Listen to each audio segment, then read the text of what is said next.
If you want to summit a Torridon mountain without putting your life at risk, then this route up Beinn Alligin in fair weather is one good option.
Overlooking Upper Loch Torridon, Beinn Alligin is just one of the ragged mountains in an extensive range that runs up much of the northwest coast of Scotland.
There's a waterfall there that can be seen from the bridge at the car park. There is no safe or easy way to get close.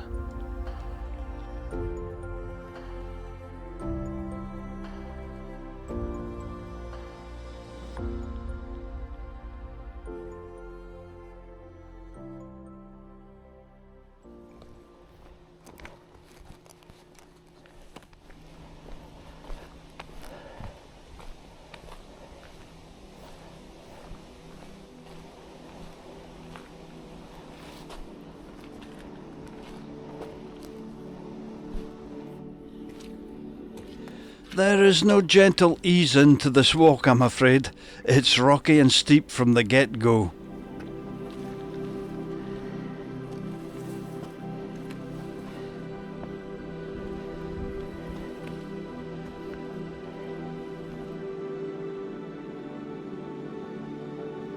Our start point is not much above sea level, so we have the best part of 3,000 feet, 900 metres to climb.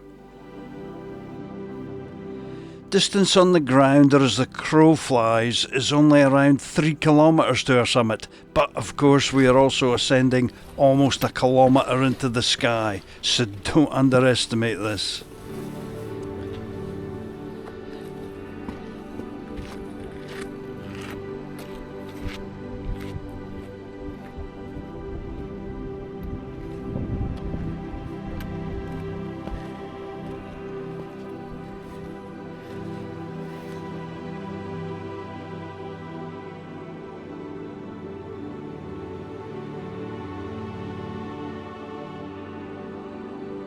About 15 minutes into the walk, there is a tall fence to cross.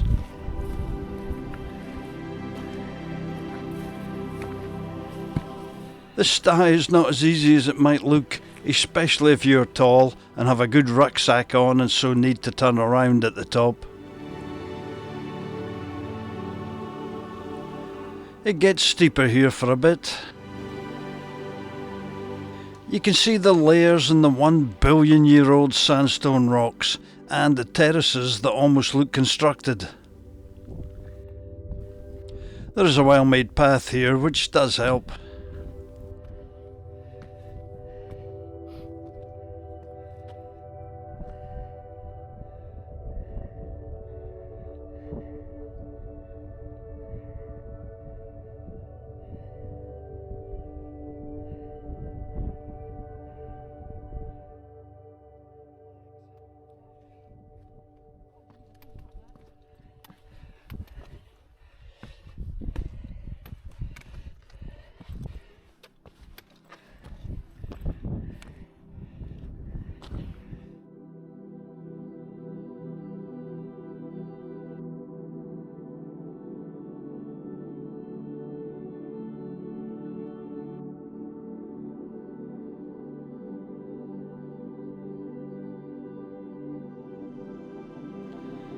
The path leads us straight into the middle of this one terrace.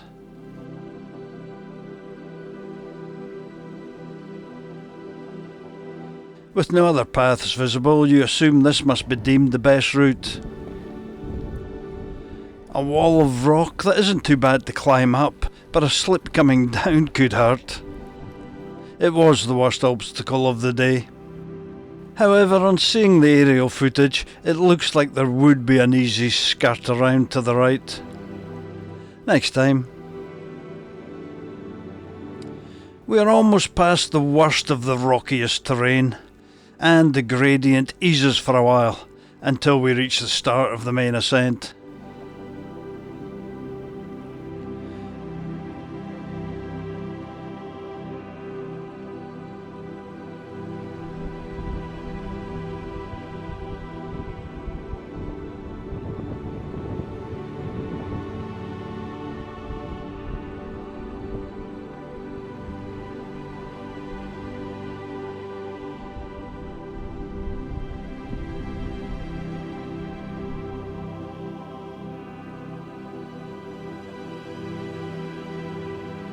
The path heads for another wall of rock, but this time it does skirt round it to the left.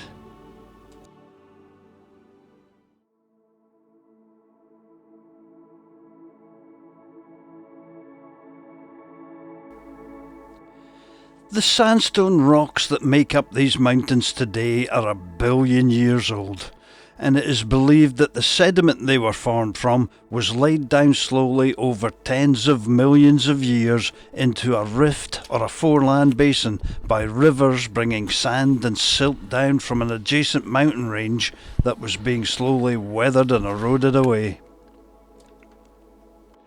Over hundreds of millions of years, this mud and sand under weight and pressure became rock again, and was uplifted by geological forces to create a new mountain range that would in turn be weathered and eroded down to leave the sculpted peaks that are here now.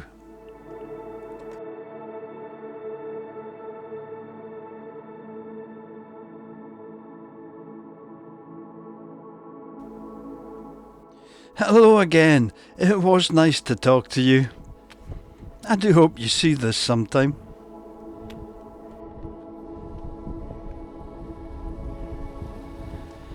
It's thought those ancient sandstone deposits reached up to 4 or 5 kilometres in depth, 3 miles, before they were slowly uplifted to face the weather and new rivers cutting gullies and canyons and valleys deeper and wider over time, to leave today's peaks of only a little over 1 kilometre at their highest. Then finally in the last couple of million years, more than a dozen ice ages had a hand in scouring and shaping and smoothing out the landscape we see today. It was nice to run into you. Still wishing I was as fit as you.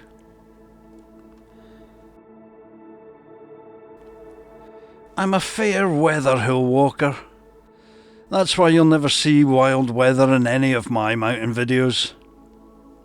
I'm not out here for a challenge, and I'm not looking to risk my life. I do it for fun, and moments like this.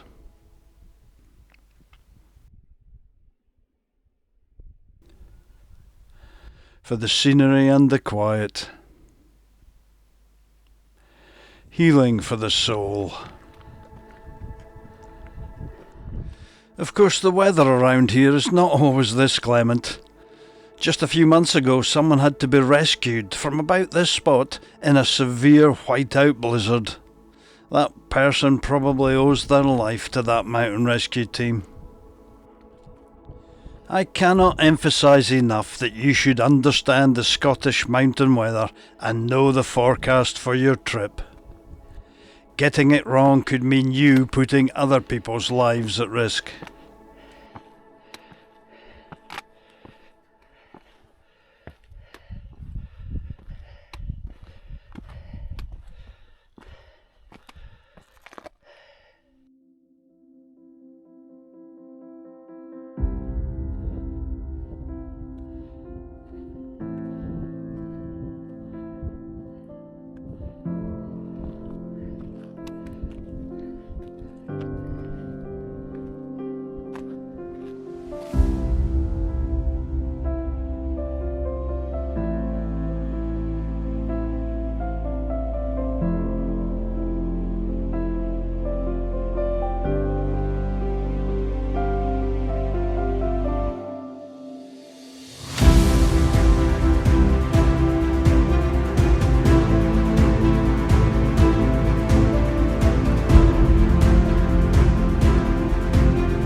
When these mountains were being formed, this little bit of Scotland was still part of a larger supercontinent south of the equator, which had a much more temperate climate than this area sees today.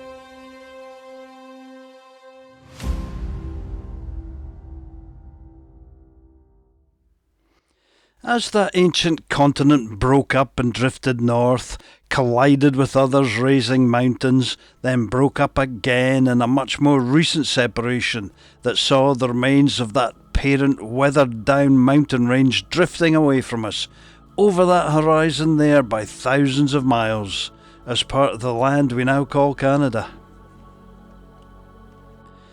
The rocks you can see down there poking through the greenery are those of the bedrock of this entire area, the foundation that the Torridon Mountains were built on.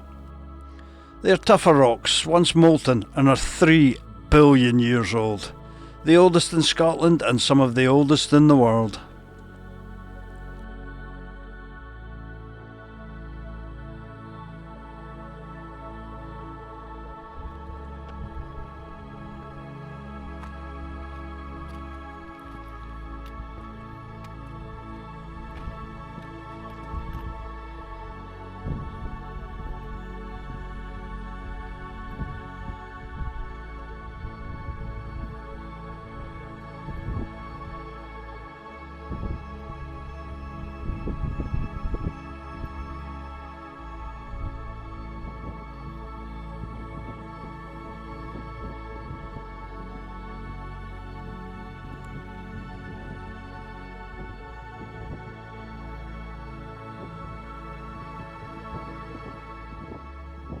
The second peak of Beinn Alligin there is slightly higher than the one we are on, and it's probably on the to-do list of most people who venture up here. A busy day.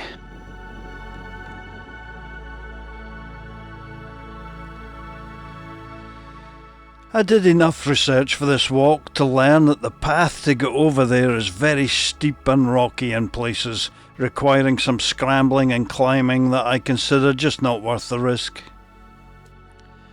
I did wonder if there might be a safer route for walkers, so I did a little aerial reconnaissance.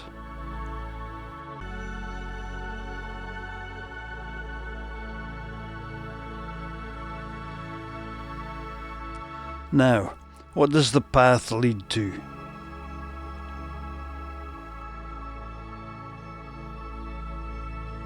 Yeah.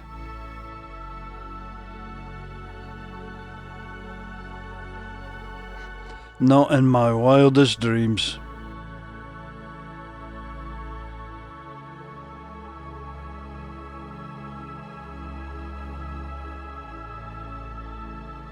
Once past that, the path does look walkable again, except for that craggy bit there. From another angle, it's still not clear if I would tackle it.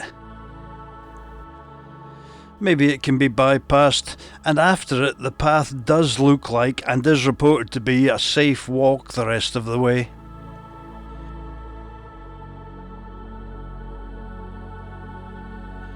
So, is there a way to avoid the worst of it?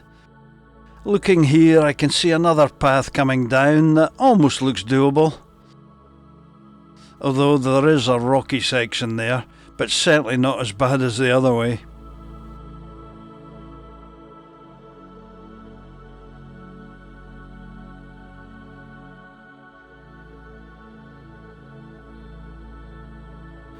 The path looks to snake through the worst of it here, but it does look quite steep at the start and maybe not easy to find, but the aerial footage can be deceiving. If anyone knows of some action cam footage of someone walking this route, I would love to see it.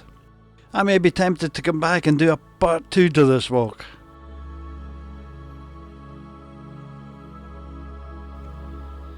Some of the people who venture across to this second peak will be thrill seekers who carry on to tackle the horns of Alligin. You can see the path running down the ridge there. It definitely has sections where a slip or stumble could cost your life. The path leading over the horns is worse, and the bypass path to avoid the highest parts I've seen reported as no safer. Then the route down to descend into the valley has sections described as extremely steep, where a fall could certainly kill. I've seen too many videos that make light of the dangers in the Scottish mountains. Those who are comfortable with the risks all too often seem to ignore or play down those dangers, which can lull novices into areas they are not expecting or prepared for. I've seen places that have claimed lives being described as a good little scramble. People have died on Beinn Alligin, and at the time of posting this video a walker has been missing here now for several months. My only way down is back the way I came.